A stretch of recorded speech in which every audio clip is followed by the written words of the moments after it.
My dad yelled at me and said I wasn't important anymore. He didn't want me in our house ever again. My fiancé John backed him up. I left home crying right after finishing high school. My name's Amy. Now I'm 36 years old and work as a farmer. It's been 18 years since I left home.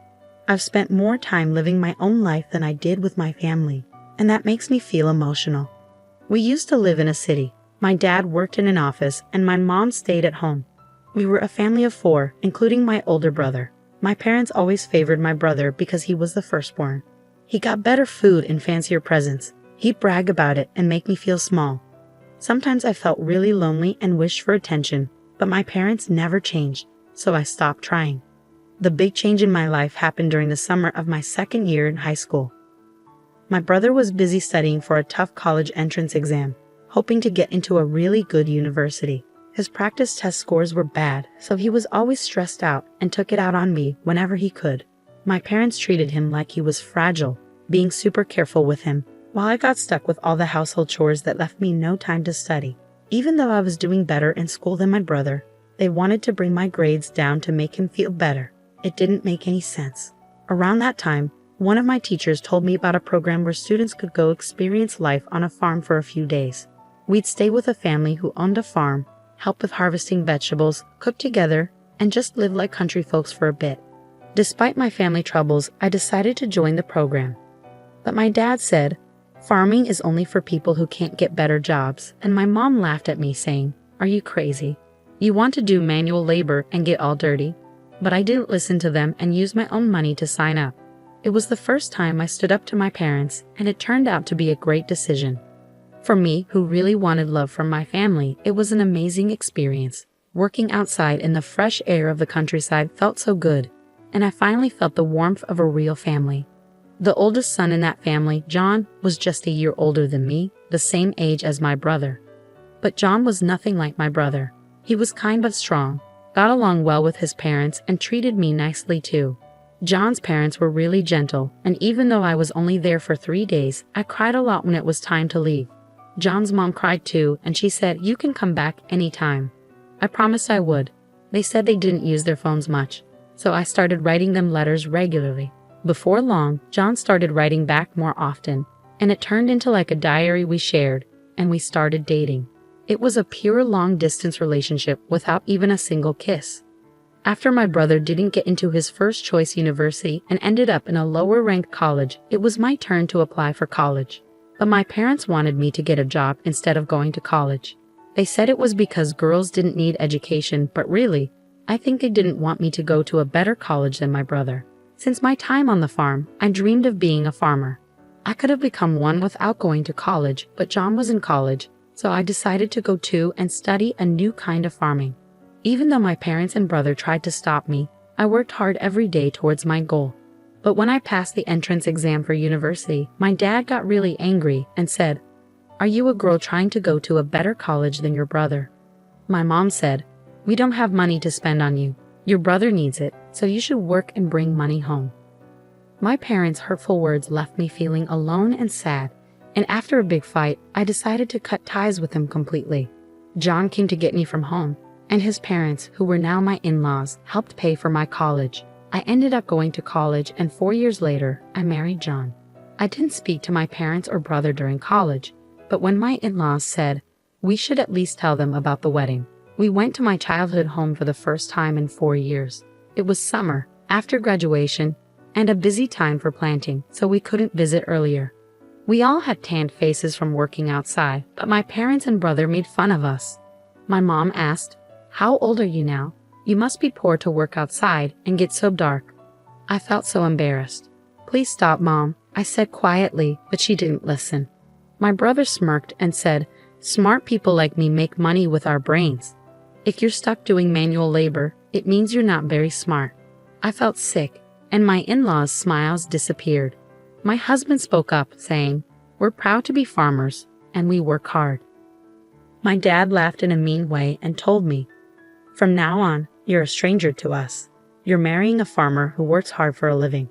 We're going to pretend you don't exist. Don't come to us for money. We don't want to see you anymore." At 18, I already felt like I didn't belong, so his words didn't surprise me. but it still hurt, especially with my in-laws and John looking at me with sympathy. I cried quietly on the way home, deciding to forget about my family. Time passed quickly, and 18 years went by. The hurt started to fade. I had 2 kids and a busy but happy life. I almost forgot about my parents and brother until a cousin told me my brother was getting married. We were close, and we kept in touch even after I got married. I once sent them rice from our farm, and they liked it, so we stayed in touch and talked on the phone once a month. My cousin mentioned we could catch up at the wedding, my cousin said. But I hadn't heard anything about the wedding from my parents or brother. Well, since we're not talking, I wouldn't know. I heard they're building a new house. I wonder if it's done. It seemed both my parents and brother planned to move after the wedding. My cousin knew about the problems between my parents and me, but they probably assumed I'd still show up at important family events. After the call with my cousin, I impulsively called my mom's cell phone. But all I got was a message saying, "This number is no longer in use." I tried calling my father next, but got the same automated message again. Did they change their numbers? I didn't have my brother's number, so I couldn't call him. With shaky hands, I dialed the landline for our family home, and someone picked up. "Hello." It was my brother. "It's Amy. I heard you're getting married and moving." I started to congratulate him, but he interrupted me. "You don't need to do anything. You, a farmer, a stranger to me, go call me," he yelled before hanging up. I tried calling him back, but I was already blocked. It was so harsh. No matter how much he disliked me, we were still family. It hurt to be rejected like that. Seeing how upset I was, my husband asked gently, "What's wrong? What happened?" I couldn't hold back my tears as I told him about the conversation. Both my husband and my in-laws were furious, as if it had happened to them. "Your home is here, Amy, your family to us." My mother-in-law comforted me. Her words brought tears to my eyes. I wish she was my real mom. She cared about me more than my own mother did. My father-in-law also reassured me, saying, "You're happy now. That's what matters. Don't let it hurt you. The one who stays positive wins." My husband added, "Let's learn from their mistakes and make sure we're different." Even our kids, unaware of the situation, hugged me tightly. "Thank you, everyone," I said, feeling the warmth in my heart. I realized how happy I was even without the support of my biological family. But things changed dramatically when my business was featured on national TV. My in-laws were big grain farmers in the American Midwest. They grew lots of fruits and veggies, but some didn't meet standards.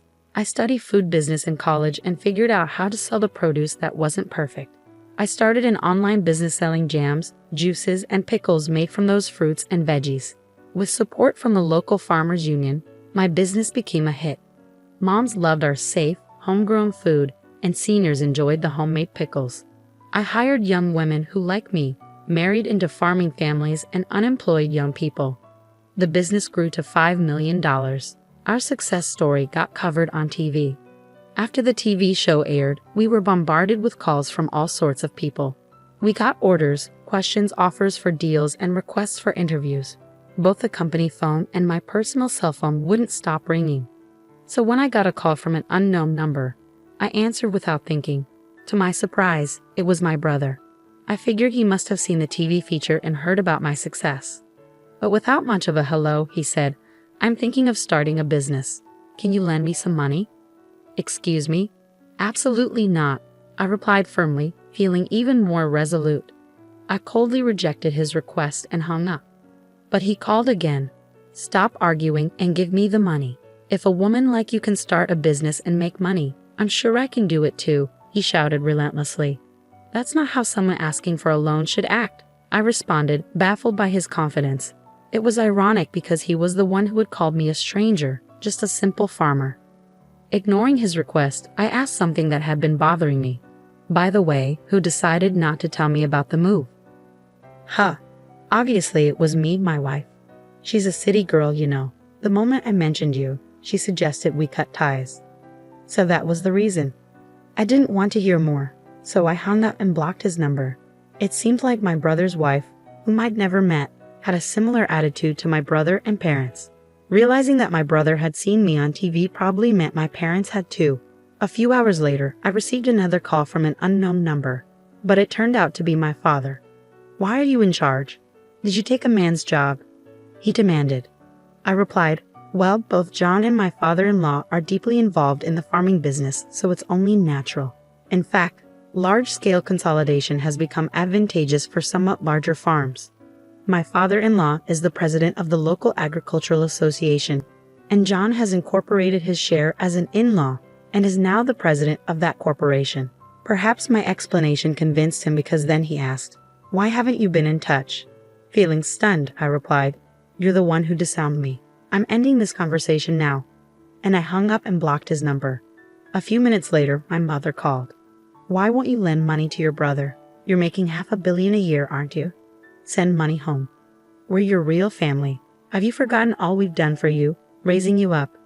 Give us at least $300 million, or at least $250 million.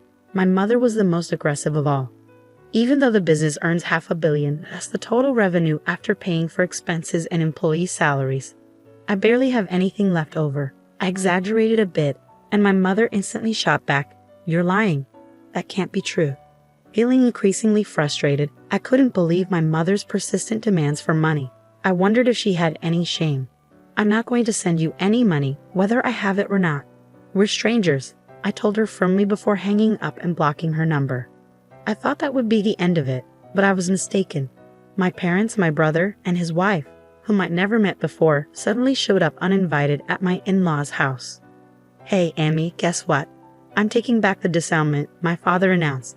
I was shocked at their desperation for money. My mother-in-law couldn't believe what was happening. Even my father-in-law and her were clearly uncomfortable, glaring at my parents in silence. The employees around us had gathered, looking shocked at my parents. My brother seemed to realize he wasn't welcome either. We're the real family, connected by blood. We deserve a share of your earnings too, he insisted. The woman with him, presumably his wife, nodded along in agreement. I was livid. No, that's not how it works. Even though we share blood, there's been no emotional connection. You treated me like a stranger and abandoned me, I said, feeling the old wounds of being rejected by my biological family reopening. Tears threatened to spill again. Just then, John came and stood by my side. Amy is part of our family now. Even if you haven't disowned her, we're perfectly happy without you. Please leave, he said firmly, defending me. The employees joined in, criticizing my parents together. We're with Amy. How dare you, they exclaimed in unison. As I thought, this is my true family, I felt a deep sense of happiness. But my brother's anger was growing. Shut up, you country bumpkins. You're all uneducated trash. Aren't you supposed to obey us quietly? He raged. But John calmly responded, actually, both my father and I are Ivy League graduates, and Amy graduated from a prestigious agricultural university, revealing our educational background. What? With degrees from top universities, why are you farming? My brother exclaimed in disbelief. Maybe for my brother, graduating from a lower-ranked university was his only source of pride, and he likely didn't anticipate being outmatched in terms of education, I mused. John remained composed as he stated, farming is an honorable profession. We can apply what we've learned in college to it. I couldn't contain my laughter at the absurdity of it all. Brother, you've been bested by John in every way. I chuckled, feeling a sense of relief wash over me. Realizing I had been too fearful of my brother and parents, I spoke up firmly. Let me make this clear one last time. We are strangers now. Pausing briefly, I adopted a polite tone. Therefore, I cannot lend or give money to strangers. Please leave. If you cause trouble or act violently, I will call the police and take legal action. I asserted our separation unequivocally. My in-laws and husband moved closer to me, ready to shield me from any harm my parents and brother might try to inflict. I was deeply touched, feeling genuinely cared for. The employees also joined in, shouting at my parents, "Get out of here. Go home." My parents, brother, and sister-in-law left with resentment in their eyes, unable to argue further and only able to retreat. Later I heard from my cousin that my brother and parents tried to get rich quickly by starting a business with borrowed money instead of asking me.